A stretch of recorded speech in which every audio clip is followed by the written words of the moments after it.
प्रयागराज के महाकुंभ में 11 करोड़ से अधिक लोग स्नान कर चुके हैं। अच्छा, इसको मैं थोड़ा स्पष्ट भी कर दूं, इसका मतलब ये नहीं हुआ कि इतने लोग अलग अलग लोग आए, क्योंकि कई बार लोग कुतर्क करते हैं। अगर कोई व्यक्ति है और जैसे वहां कल्पवासी है, अगर 10 लाख कल्पवासी हैं, वो प्रतिदिन नहा रहे हैं, तो उनका स्नान तो माना जाएगा ना, घाट पे उतनी व्यवस्था तो करनी होगी, तो उतने लोग स्नान कर रहे हैं। 11 करोड़ से अधिक लोग, ये भी हमारे संविधान की उस जो मजबूत ताकत है उसको दिखाता है। लेकिन उससे अधिक ये क्या दिखाता है कि हमारी जो 5000 वर्षों से अधिक की जिसका इतिहास है, उस सभ्यता के प्रमाण हम वहां देख रहे हैं।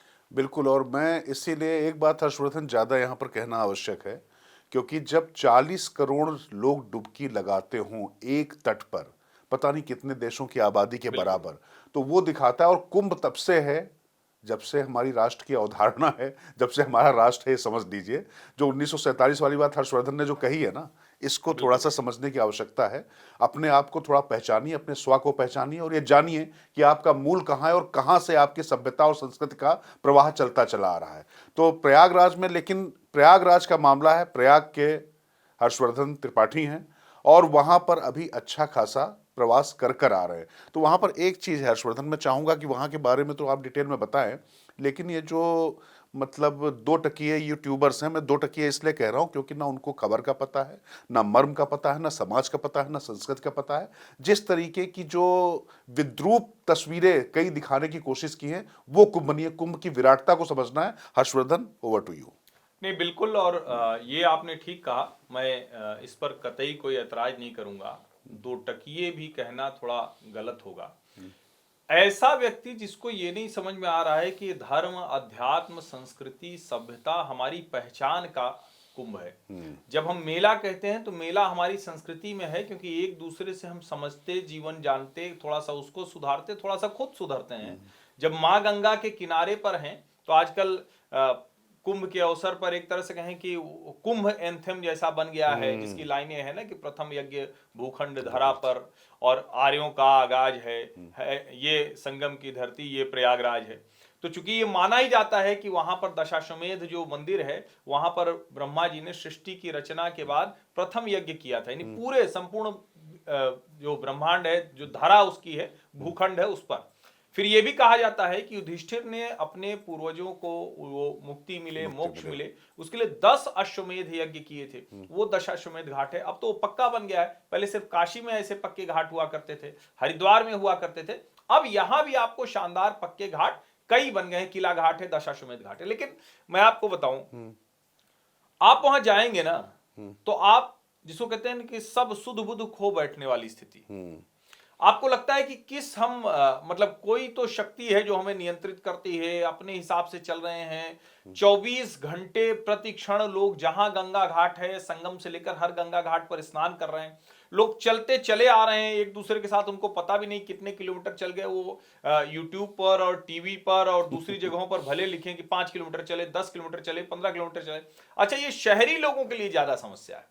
जो लोग गांवों से या दूर से आ रहे हैं, उनके जीवन में, या जो खेत खलिहान से आ रहे हैं, उनके जीवन में 5-10 किलोमीटर स्मार्ट वॉच पहन के वो नापने वाला नहीं है, कैलोरी घटाने वाला नहीं, यहाँ पर हर्षवर्धन एक चीज समझनी पड़ेगी ना, वहां पर जा किस ले रहे हैं हाँ।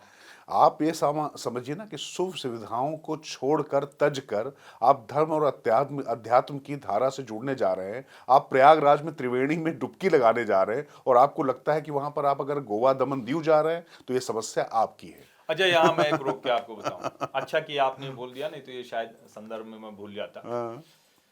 मैं दशाश्वमेध घाट पर था, और वहां पर मैं देखा कि कई हैं, वो फोटो खींच रहे हैं, लोग फोटो खिंचवा रहे हैं। तो गोवा वाले तो नहीं? गोवा वाले भाई मैंने देखा वो। तो अब मोबाइल का समय है, तो हर कोई खींच लेता है। अच्छी अच्छी फोटो आती है, बढ़िया शानदार, इतने मेगापिक्सल वाले हैं कि अब जरूरत क्या है। लेकिन वो फोटो खींच रहा है, उसने गिटार रखा हुआ है, उसने ब्लैक काला चश्मा रखा हुआ है, सब व्यवस्था है उसके पास, लोगों की फोटो खींच रहा है। अब मैंने उससे पूछा, तो वो रहने वाले बिहार के, काम करते हैं वो सज्जन गोवा में फोटोग्राफी का।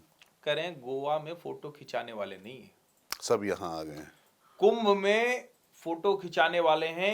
एक फोटो खींचकर आधे घंटे में प्रिंट निकाल कर देते हैं, 50 रुपया लेते हैं। और वो कह रहे हैं कि दिन भर में, जाहिर है सामान्य स्थिति में भी जहां हजारों लोग हर घाट पर नहा रहे हो, तो कुछ भी नहीं होगा तो 50 से 100 लोग प्रिंट बनवाने आएंगे। अब इसको कैलकुलेट कीजिए और बताइए कि जो दिल्ली, बंबई या दूसरे शहरों में जो लोअर स्ट्रेटा है, या जिसको हम कहते हैं कि इसको हम कुछ दे दें, कोई राशन दे दे, कोई कुछ और फ्री दे दे, कोई दूसरा कुछ फ्री दे दे, वो उतने पैसे वहां आसानी से कमा रहा है। तो कई बार जो ये लोग कहते हैं ना, और जो अनुमान है, जो अक्सर आप बात करते हैं हिंदू इकोनॉमी जो जी, शब्द दिया गया बिल्कुल। था, असली हिंदू इकोनॉमी ये है।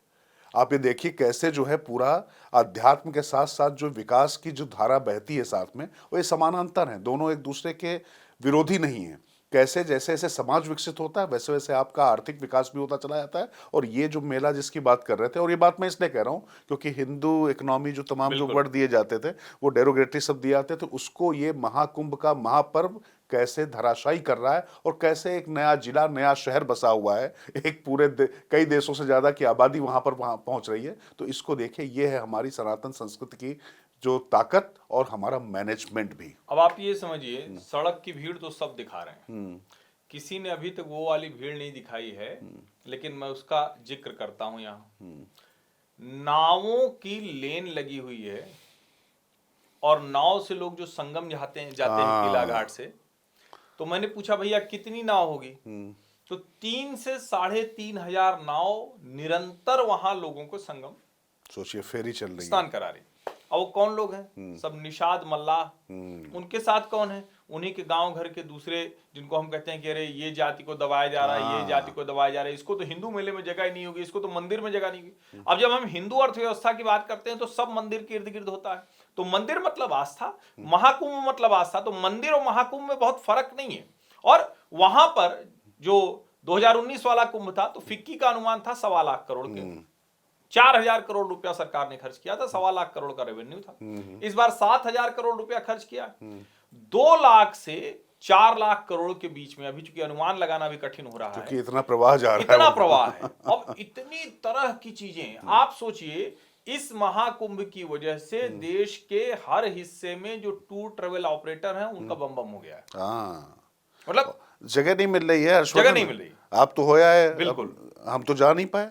हाँ, नहीं, ये नहीं, मतलब जो स्थिति है, हाँ, अब हमसे लोगों ने कह दिया कि 3 के बाद आइए, बसंत पंचमी के बाद। हाँ, उससे पहले आएंगे तो ना जगह है ना गाड़ी है। तो हमने कहा भैया फिर ऐसे में धक्का मुक्की क्या की जाए, लेकिन ठीक है, इनके साथ तो फायदा है कि भाई प्रयाग के रहने वाले हैं और पुराने मतलब जो है प्रयागराजी हैं ये, तो क्या कहा जाए, तो इनके साथ तो चीजें चल जाती हैं। आपने कहा तो अच्छा है, इसका जिक्र कर दें क्योंकि बहुत से लोग इसको सुनेंगे, देखेंगे, समझेंगे। एक तो ये कि अगर आप स्नान करने के लिए जा रहे हैं तो उसकी कोई समस्या नहीं, बहुत बढ़िया इंतजाम है, भीड़ बहुत है, लेकिन मतलब आज से ही वहां पर बाहरी वाहनों का प्रवेश वर्जित हो गया है। जो मेले के लिए गाड़ियों के पास जारी किए जाते हैं, उन पासेज को भी, मौनी अमावस्या सबसे बड़ा स्नान पर्व होगा, इसलिए उन पासेज को भी टर्मिनेट कर दिया गया है, तो गाड़ी के पास नहीं है। लेकिन उसका दूसरा पहलू क्या है कि हर किसी को जहां उनकी गाड़ी रुकेगी, जिस पार्किंग में, जिस भी तरफ से आ रहे हैं, वहां से इलेक्ट्रिक बस या जो ई रिक्शा होता है उसके जरिए शहर में भेजा जा रहा है। बाकी कम से कम सामान लेकर आए, थोड़ा पैदल यात्रा करनी पड़ सकती है। संगम जाना चाहते हैं तब तो निश्चित तौर पर अधिक यात्रा करनी पड़ेगी, तब जरूर मैं कहूंगा कि 3 से 5 किलोमीटर तो कम से कम करनी पड़ेगी।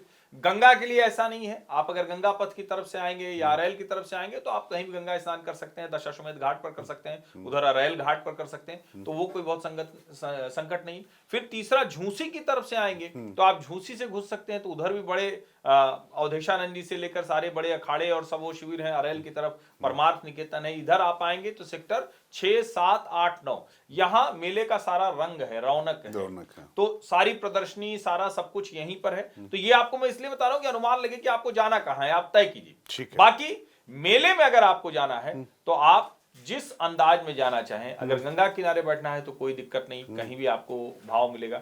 अगर आपको मेला घूमना है तो अपना बैकपैक तैयार कीजिए, 10-20 किलोमीटर चलने की क्षमता रखिए। गाड़ी वाले हैं तो भैया मत जाइए, थोड़ा कुछ तो रुक जाइए। हालांकि मैं सबको कह रहा हूं, तो हम जैसे कह रहे हैं, जैसे राजकिशोर जी कह रहे हैं, वैसे सब यही सोच रहे हैं कि 3 के बाद आएंगे। हाँ, नहीं, उसका कारण है कि देखिए, पता न चले कि 3 के बाद सब गाड़ी स्टार्ट कर लें। नहीं, गाड़ी स्टार्ट नहीं, मैं फिर कह रहा हूँ, वहां पर आप किस लिए जा रहे हैं उस उद्देश्य को ध्यान में रखिए। सिर्फ वहां पर अगर आप फोटो खिंचाने जा रहे हैं और पिकनिक मनाने जा रहे हैं तो मत जाइए, प्लीज मत जाइए। ठीक। क्योंकि देखिए ये जो 9 ग्रह 27 नक्षत्रों 12 राशियों की जो ये पूरी श्रृंखला है, ये अमृत पर्व का उद्घोष कर रही है। ये समय कभी कभी आता है और इस अमृत पर्व में अगर आप आध्यात्म की दृष्टि से जा रहे हैं, भारत की विराटता के दर्शन के लिए जा रहे हैं तो जाइए, उसमें एकाकार होने के लिए जाइए, उसमें समाहित होने के लिए जाइए। सिर्फ वहां पर ये जो तमाम, बस यहां पर इस मुद्दे को खत्म करते हैं, हर्षवर्धन दिल्ली चलते हैं, लेकिन ये जो तमाम जो क्षुद्र टाइप के जो कुछ लोग चले गए हैं, कुपड़ जो कुछ तस्वीरें आपको दिखा रहे हैं, कभी किसी को महामंडलेश्वर दिखाते हुए, कभी किसी को, इन तस्वीरों पर मत जाइए। लाइक और हिट्स के लिए जो क्लिक बेट जर्नलिज्म है, इसको बिल्कुल मत देखिए। और बल्कि जर्नलिज्म कहना इसको गाली होगा जर्नलिज्म के लिए। और ये बिल्कुल इनको कुछ नहीं पता है। असली जो वहां का जो ऑरा है, जो वातावरण है, जो वहां का एक दिव्यता है, उसकी अनुभूति करने के लिए सब कुछ तज कर जाइए, वहां के रंग में रंग जाइए, आपको वाकई आनंद आएगा। मैं यहां से इस चीज को महसूस कर पा रहा हूं, 3 के बाद जाऊंगा जरूर, आप भी आइए। तो आपने कह दिया कि दिल्ली चले जाएंगे, लेकिन उससे पहले राजेश्वर 2 लाइन तो मैं बोलूंगा। मान प्रयागराज के आपका हक बनता है। कल अमित शाह जा रहे हैं, 5 को मोदी जी जा रहे हैं, और मैं 8 दिन कुंभ में रह चुका हूं, फिर भी कह सकता हूं कि बहुत देखा होगा तो 30 से 40% मेला देखा होगा। इसको आप समझिए। तो ये जो आपको एक कोई फलाना बाबा, एक कोई धमाकी जो है इन्फ्लुएंसर, एक कोई कुछ, ये इनका कोई अस्तित्व वहां नहीं है। और आप इससे भी कल्पना कीजिए, अगर उन्हीं को सब पकड़ रहे हैं, जहां इतने लोग हैं, जहां 10 लाख कल्पवासी नियमित हैं, जहां नियमित लाखों लोग अलग अलग घाटों पर स्नान कर रहे हैं। अरे हमारे शंकराचार्य हैं, अखाड़े हैं, महामंडलेश्वर हैं, संत हैं, और सब छोड़िए ना, वहां तो इतने दिव्य दिव्य लोग हैं। आप चलिए, आपको बात ही करनी है तो सुधा मूर्ति जी से करिए, आपको बात ही करनी है तो जो स्टीव जॉब की पत्नी गई है उनसे आप बात कीजिए, आपको बात ही करनी है तो दुनिया भर के जो बड़े बड़े लोग हैं वहां जाके चुपचाप स्नान करके चले आ रहे हैं, लेकिन आप उनको खोज नहीं रहे हैं, न साधु संत अच्छे खोज रहे हैं। और मैं इसलिए कहूंगा कि जो टीवी पर, यूट्यूब पर, कहीं भी जो ये लोग इस तरह की चीजें दिखा रहे हैं, ठीक है, और आप, मैं फिर कह रहा हूं, सामान्य व्यक्ति से बात करिए, वो आपको बताएगा कि महाकुंभ क्या है। लेकिन 5 तारीख को प्रधानमंत्री नरेंद्र मोदी जब वहां स्नान करने जा रहे हैं तो सब कह रहे हैं राजनीति हो रही है,